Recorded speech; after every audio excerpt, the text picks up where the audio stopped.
Wow, it's been a while since we've done this last. So, last couple of weeks, I've been sick as a dog. Have not had any umph to even do anything. Last 2 weeks, I pretty much, on the weekends, I just stayed in bed. So, I was like, this sucks. So, whatever I had, the flu, severe cold, RSV, COVID, whatever, knocked me right out. So, I'm still not 100%. Especially up here. Anyway, title of the video is hot plate soldering. So, if you all know that I recently made a bunch of hurricane lanterns that are all solar powered and LED. So, them guys, they use a aluminum PCB. So the ones that I got out front, I sort of ran them a little hot, and eventually they died. So they all got the black spot of death.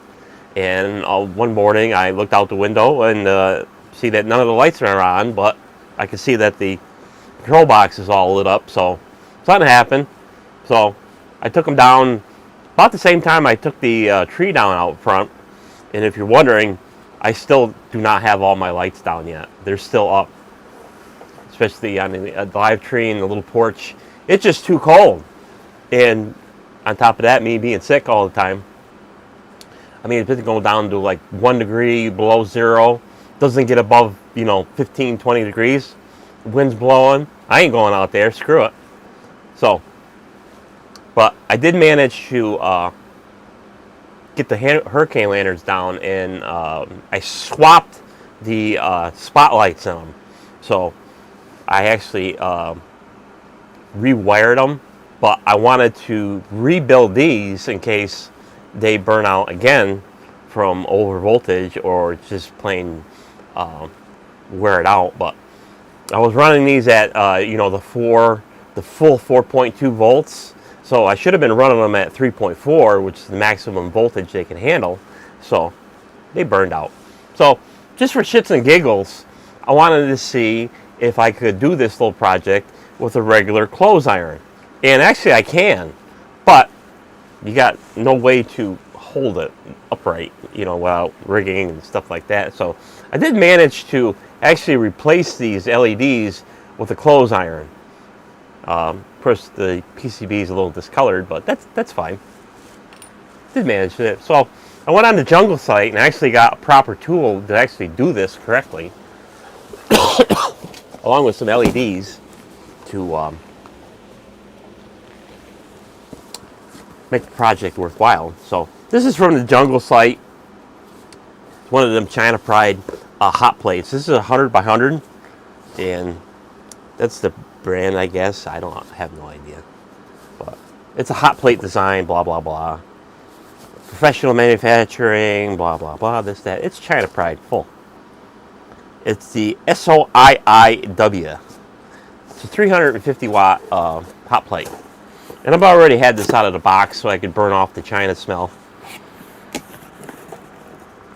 as in the smoke. So here's the LEDs I'm actually going to use. So these are a little bit bigger.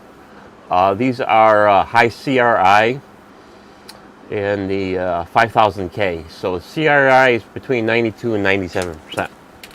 So the ones that I got on here now that I just temporarily replaced are the ones that I use for my drippy drippies, which are the warm white, which are adequate, but I wanted something a little better because the optics inside the spotlight are kind of chunky.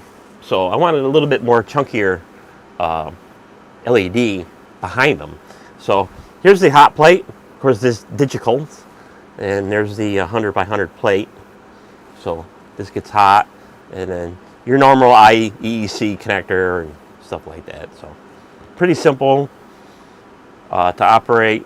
So we're going to plug it in, and we'll do some hot plate soldering, because when you got an aluminum PCB, you can do it with a regular soldering iron or hot air assisted soldering iron, but you might as well just get the right tool. And for this thing was like $60 or something like that. Pretty pretty cheap. So I know back in a few years ago, these things were kind of expensive. To even a small, tiny one that's like, I think a 50 by 50 was like $100 at one time. So that's that. So we'll just plug this in, and we'll turn it on. Of course, like I said, I already had this on to to burn off the giant off of it.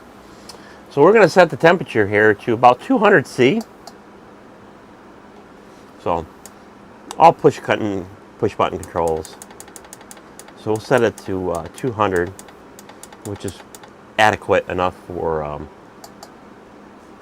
what I want to do. And it's heating up. So we'll wait for it to get up to 200. Yep, it's already getting hot. It's getting hot.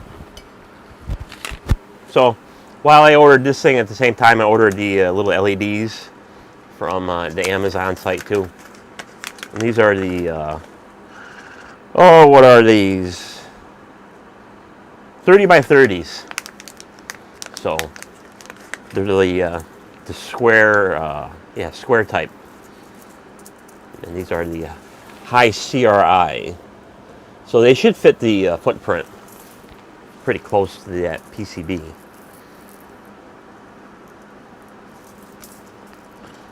So I'll have plenty of spares in case I need to fix the ones in the backyard if they ever died or anything like that.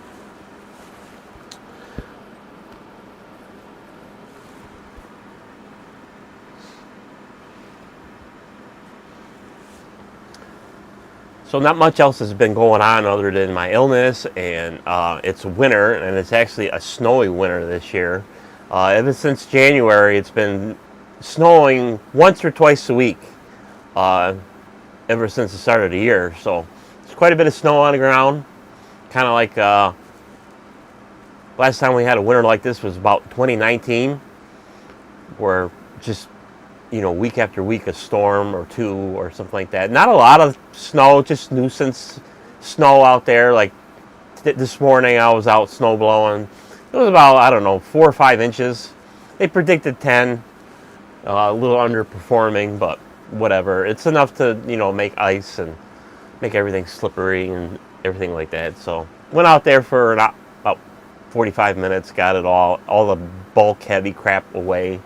And then the rest of it has to be done with a shovel because the ground is all, you can't do a nice job with a blower. So I use the big gas one. I do want to get a little electric one, little battery operated one of them DeWalt ones, because I already got a set of batteries for it. So all I would have to do is just buy the tool. It's enough to do 6-inch storms, stuff like that on a charge, and what little bit I'd have to do, more than enough. Then if you get that heavy wet crap, you just use the big blower.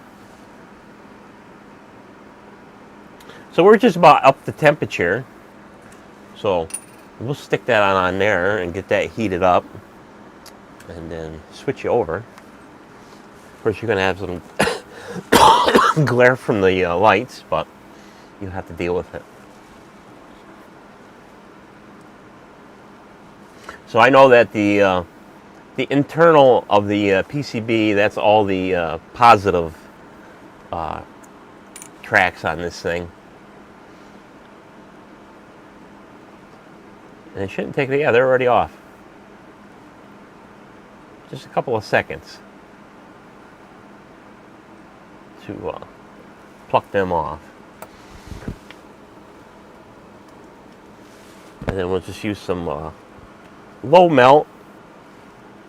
Put a little dab of solder on there. Of course, I have to have something to hold it.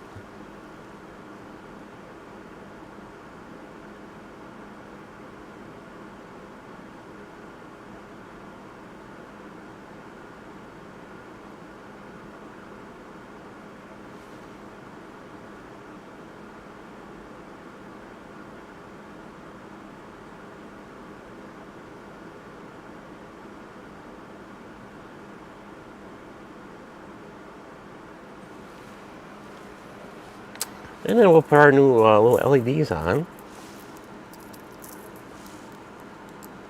Gotta see which is the positive.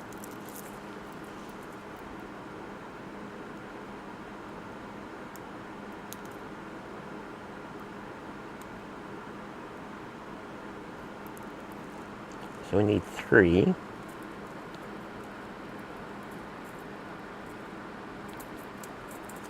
Three of them. So now we'll see which is the positive.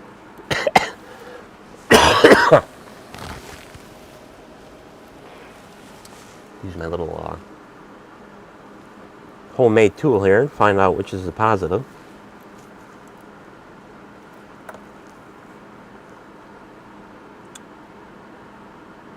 Let's see, where's the terminals? Definitely not that way. There we go. So let's see.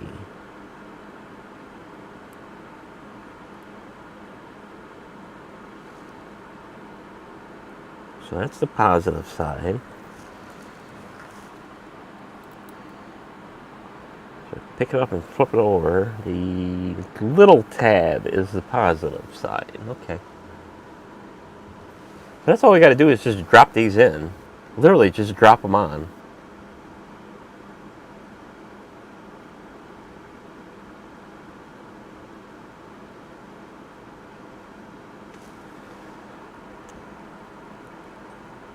Let's see.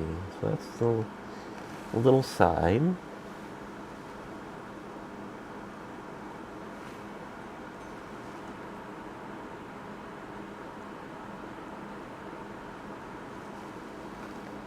Little side that way.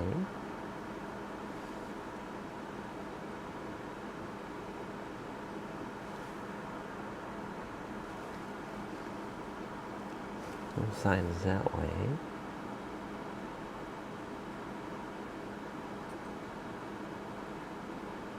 Give them a little push. And then that should be done. Let that cool. We'll do the next one.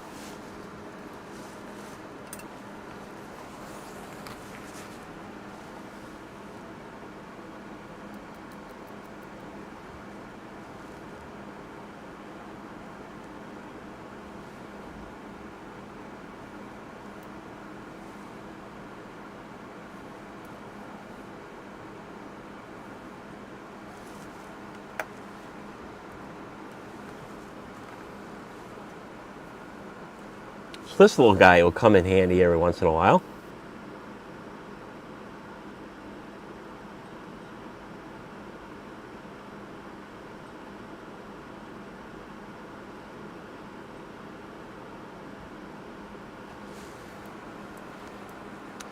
Especially when you got aluminum PCBs.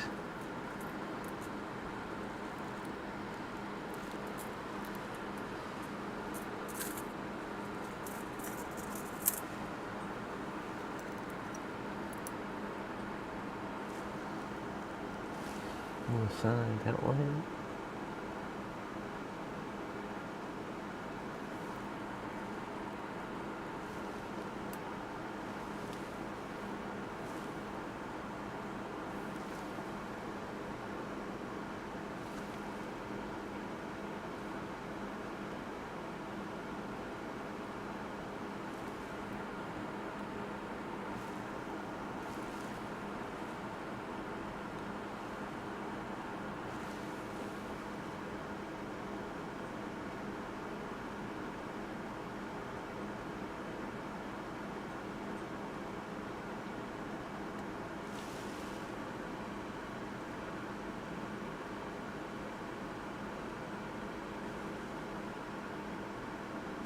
Okay, that's an easy fix. No safety work. So get this out of the way.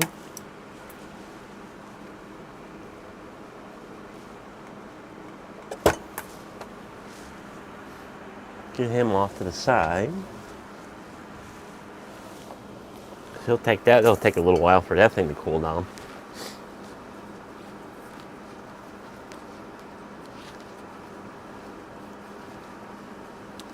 cord out of the way. So this one is the first one that I worked on. So we'll use a little battery and test it. Actually, I don't even have to test it with a battery.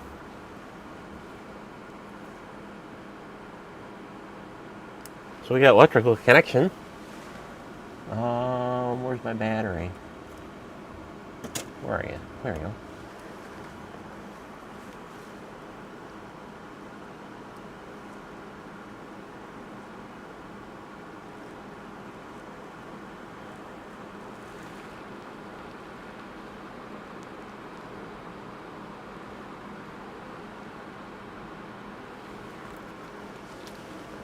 So that don't like that.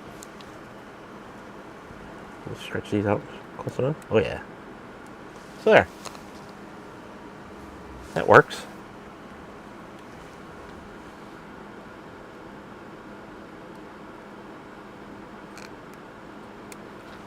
What happened here?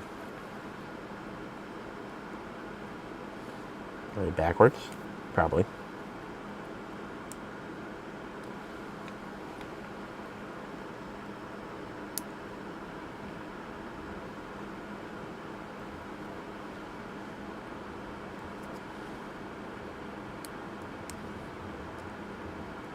Something's up with that one. There's something wrong. Something wrong.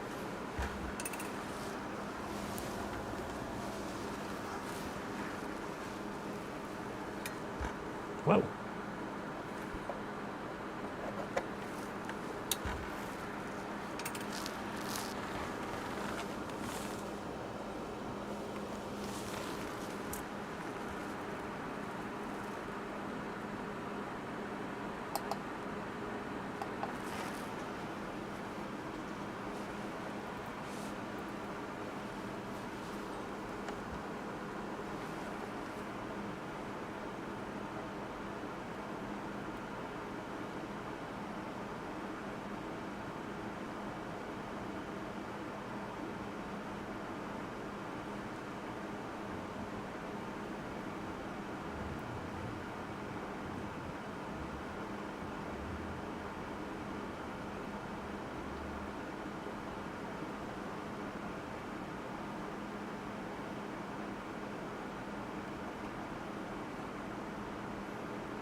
That's right.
Okay, that's all that was.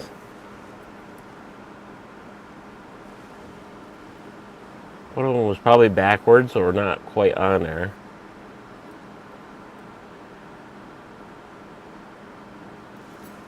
but now it's working. Now I got 2 spares.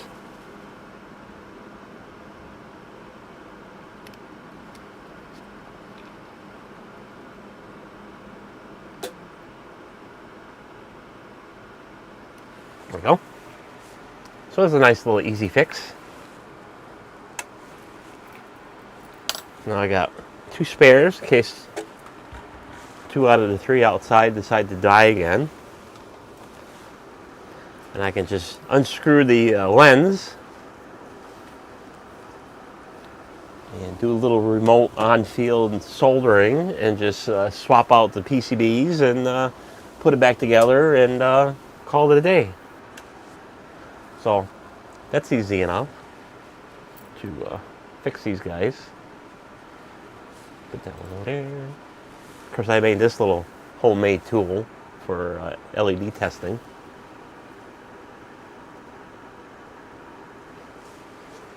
We'll put that away. There's the other one. That over there. And then that's about it. Nice short little live stream. Probably next week I'm going to have a live stream on that that automatic plant water, because I had a commenter basically cry to me that the it wasn't a very good review or how to use it and how to program it. And it's the simplest friggin' irrigation controller you can program, and you can't figure it out. 25 minutes of me babbling on, and along with another YouTuber that made a video on the on that automatic plant water and can't figure it out. So we'll have to do a very short, abbreviated how to program that thing, so people can figure out how to program it. I mean, it doesn't take rocket scientists to figure it out. If I can do it, you can do it. So that's it with this particular live stream. So for those who are watching the replay, thanks for watching.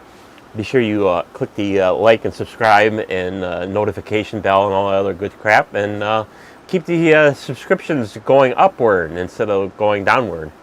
So I've only gone up 1 or 2 within the last week, and I gain 1, lose 1, gain 1, lose 1. So I don't know what's going on. So enough with this one. So that's it for this one. We'll see hopefully next week.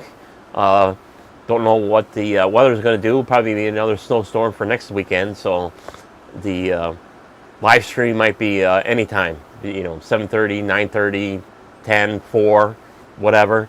So until then, we'll see you on the next one. Bye bye.